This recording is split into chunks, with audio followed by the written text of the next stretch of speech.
And we are back again. This is L.A. Kendrick from the House of Havoc with part 4 of Demon Stream. The last we saw JC and Tamika, they were laying down salt lines to prevent any spiritual negative poltergeist energy from entering the room, and they've smudged everything as best that they can with the sage. So they're looking around, trying to figure out what their next move is going to be. But again, their chat can see what's going on with the webcam, and some think it's a game, and then some know that there's something wrong. So JC's telling everybody this is not a hoax for extra viewership, but as he says this, he's noticing that the viewership is actually going up, and this is part of the plan of the poltergeist, to make sure that the numbers go up so they can get to that 1 million mark, because they haven't managed to get to the 1 million mark yet with any of the people that they've coerced into purchasing the equipment to open up portals or doorways or gateways where they can come in and take over town after town until they encompass the earth. So JC is sending out messages to people trying to get some help, and the house starts shaking violently. And he and Tamika are, looking at each other and trying to figure out what to do, what's the next best plan of action. And JC just keeps thinking he doesn't have any knowledge of how to stop this. And so they open the door, and they make sure that they spread salt on the outside of the door as well.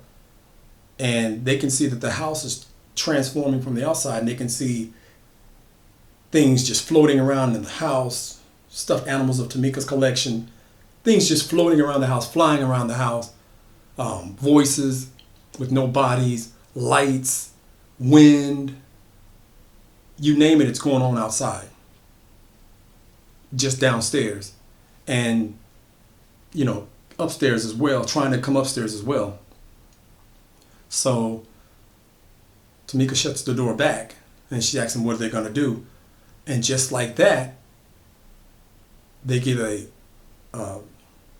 message from Grip from the hospital. And he talks to JC and tells JC, hey, look, I've been going over some things, and I just happened to leave my backpack. If you look in the corner, because Grip can see the backpack that he left. And he tells JC, in my backpack, there's rock salt rounds in there for a shotgun. And he tells him that these things, rock salt, which is a purification, which they've used on the perimeter to make sure nothing can get in and attack them or harm them, this rock salt will protect them if they have a gun from the spiritual energy that's trying to come in until they come up with something. So JC asked Grip how many rounds. He said, I got plenty of shells in there, and I left them there. And JC says, well, what were you doing with these rock salt rounds? He said, I had some intruders, and I had to fill their backside with some of it. Next time I won't use rock salt, they come back. He said, Second Amendment rights and all that good stuff. He said, but don't worry about that now. He said, and then second thing you're going to have to do, you're going to have to shut the power down if you can. And if that doesn't work, you're going to have to smash apart that hard drive or whatever it is. And you're going to have to pick out, you're going to see that there's something in there that doesn't look right. That's a demonic focal point, whether it be blood or bone or fragment of something. You're going to have to cover with salt. And JC's like, okay. So Tamika, there's something beating on the door, and Tamika's, thinking that they're trying to get in. JC said, no, that's not anybody beating on the door. They're throwing things against the door, trying to tear the door down. So Grip asked JC, do you still have those shotguns in the house? And he said, yeah, but they're in the next room. And he said, you got to go get the shotgun. And he said, there's a lot of activity going on outside of the room. He don't know if he'll be able to make it. He said, you're going to have to try, man. And then he tells Tamika to come and continue talking to JC. And she does, as he makes his way through the door with all the things going on, the wind blowing, things flying at him and hitting him. And he makes his way through the door to the next room. And it's just swirling about as well. All kinds of things. The walls are sweating, breathing, like they're breathing going in and out. There starts to be cracks in the walls. The home is being torn apart and terraformed, if you will. So JC grabs both shotguns, and things are trying to keep him from getting back into the next room, but he does. And when he does, he comes back, and one of the shotguns comes from Tamika's dad, who was Special Forces. And he had given her a gun, the shotgun, and taught her how to use the shotgun. So they're both loading up their shotguns with the rock salt ammunition, 12 gauge ammunition. So Grip tells him, yeah, this is what you're going to have to do. And all of a sudden you can hear clapping. And then Grip's image is deleted because now the shopkeeper, the one that sold JC all of the cursed and haunted equipment, makes his presence felt. And the numbers the subs are continuing to climb up. Again, just another way to open that portal and that gate to get those souls and poltergeists into our world and to take over. And he tells JC, I told you I'd see you soon. And JC says, man, if I could get my hands on you for lying to me, I'd show you something. So things start to wreck the door, and they smash the door open. And when they do, it's a faceless figure trying to get in. Tamika just lets loose with the rock salt shotgun rounds. Blows him right back to wherever dimension that he came from. And she shoots another, and another, and another. And then she reloads and she says, baby, you got to hurry up and figure something out because I don't think, we can hold them back because they're coming. So then when she says that, the front part of the house is ripped apart and ripped back. Like it's gone, it's obliterated. And you can see more of these things crawling, trying to come to the top of the stairs, trying to get at them. Because now it's wide open. The salt line is holding for right now, but it's just a matter of time. So the shopkeeper tells me, yeah, I got you now. You're going to be the first one to open up that dimensional portal, and we're going to rule.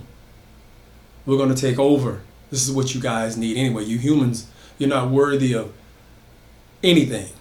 You're a virus. You're a plague on the planet. And we're going to erase you and eradicate you. And that's what you deserve. You don't deserve life. So we're going to take over your bodies. And that'll be the end of it all. So JC says, yeah, we're going to see about that. He said, like I said, if I could get my hands on you. And he said, well, let me help you. So in a flash, the shopkeeper flashes through JC's webcam and materializes itself painstakingly because he forces his way through the salt line to the outside of the stairwell. And he's hovering in the air. But now he can't come back. He can't come back in. And he said, is this good enough for you? Now he's on our side because the barriers have been weakened because of the numbers. And now the number is at 987,994. So Tamika lets loose and she says, well, I'll tell you what. Glad I can actually see you. So you came looking for us. Now I got something for you. And she lets loose. She blows his arm off. He just yells for a second, laughs it off, grows another arm. JC at this point smashes the monitor. And then he gets a call from Griff on his cell phone, and Griff is showing him that the numbers are still climbing because the power won't shut off. The monitors, he can't get to the power to shut the power off. And What he does, he tries to unplug everything, and things are still working, and the CPU is still running. So he starts taking the butt of the shotgun and just smashing it against the CPU, the hard drive, until he can open it. But then the shopkeeper, which is materialized into our dimension, because he was already here, but he still has to abide by some of the rules of purification, the smudging, the salt line, and he uses force, and it blows the salt line open. Now he can walk into the room, and he knocks Tamika against the wall with her shotgun, and JC has actually smashed open the CPU unit, and he's looking, he can't see anything, so he doesn't really know what's going on. So then the monitor comes back on again, and it shows that the number is at 999,000. And JC's like, oh my God, it's getting close. So he shoots the monitor with his shotgun with the rock salt rounds in it, just destroying it. And when he does that, the shopkeeper grabs him by the leg and he starts dragging him. And he starts saying, the party's over, it's over, it's over. And he's trying to drag him into that dimension that's swirling behind them. And Tamika shoots his arm off. She said, let go of my baby. And she blows his arm clean off, and she shoots him a couple of more times with that rock salt and blows him right back out the room. JC unloads for good measure and blows him clear across the yard. Because again, remember, the front part of their house is just gone. And it's that dimension that's kind of a little portal floating in the air above the ground. So JC can't figure out what the device might be inside of it, but he can see that the whole circuit board is breathing, where it's like it has a heartbeat, boom, boom, boom, boom. So then he pours salt all over the circuit board, and you can see it fizzling and sizzling and making all those fizzing noises, and you can see that it's stopping, and it's at 998,000. So it's not stopping it. And the reason he can see this is because he's still got grip on his cell phone, giving him the feed and showing him that what the numbers are looking like.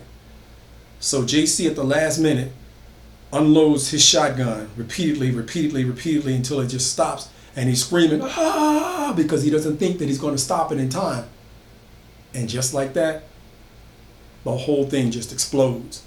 All of the energy is sucked out of that room, sucked into that portal, and it keeps sucking everything out. So Tamika was sliding out. JC grabs her by the arm, holds her by the waist, and he puts both of his feet on the door frame to keep from being sucked in, and she's holding on for dear life. And JC's not going to let his woman go. And it just keeps sucking and sucking all the energy and all the air out of the room until finally it just, and a little bitty spark of light pops. And she falls on top of JC. JC's feet, he falls to the ground because the suction is stopped, and she's on top of him, and they're embracing each other, and they're laughing, but not one of those laughs that ha-ha laugh. It's one of those laughs of, oh my God, did we just survive that? Are we okay? Is everything good? And all of the neighbors are just out in the yard, in their yards, looking and can't believe what just happened, because they saw what was going on and they saw what had happened. So JC looks at the phone and says, Grip, I think we did it. And Grip says, yeah, you definitely did do it. He said, next time, let me go with you when you want to pick up equipment. JC says, man, I'm done. I'm done with the streaming. I made the money that I need to make. I'm done. This was bad. This could have got really, really bad. He and Tamika stand up, and they dust themselves off, and he thanks Grip again. He says, man, thank you. I'll be back to the hospital in a little bit. I just got to figure out what's going on, and I'm trying to take all of this in, but I'll call you back, man. And thank you again. You just saved our lives, bro. Well, dog, what else could I do for my best friend? And then they hang up. And Tamika and JC are holding hands at the top of their stair looking out into the sky, shaking their head because their home has been completely destroyed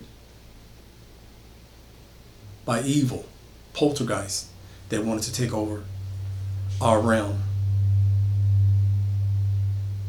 So there you have it. Part 4 of Demon Stream. Now, well, this, again, I'm trying to give you guys something that Hollywood doesn't give you, and that's original stories. Not microwave stories or stories that have been remade dozens and dozens of times. I'm talking about actual stories that you can relate to possibly, or you can see where this is going. Like, comment, share, retweet, and subscribe. Remember, I do have published work already out on Amazon, Barnes & Noble, Kindle, and Nook, right? Ingram, if I didn't say Ingram already. But yeah, this is a hobby of mine. And I love telling stories. And again, I have comic books, novels, kids' novels, the whole nine out there. And again, I want to make sure that your imagination goes wild when you look at and you listen to what I'm saying in my stories and things like that, so that you don't forget to use your imagination, because once it's gone, it's gone. Always feel free enough within yourself to use your imagination and let nothing stop you or take that away from you, okay? And if you want to donate, please feel free to donate to my Cash App. It's $outrage95. All donations and help is appreciated. And this is intellectual property, copyrighted 2020. And again, you guys just have fun with what I'm doing. And this has been L.A. Kendrick. Remember, check the dark recesses of your home. Check the closets. Listen to your kids if your kids telling you that they've seen some things that are strange. Trust your gut instinct. Check under your beds. And if you happen to work at night, check out your surroundings. Check under your cars, because you never know what's lurking in the dark, waiting to make you a story. And this is L.A. Kendrick from the House of Havoc, bringing you the heavy.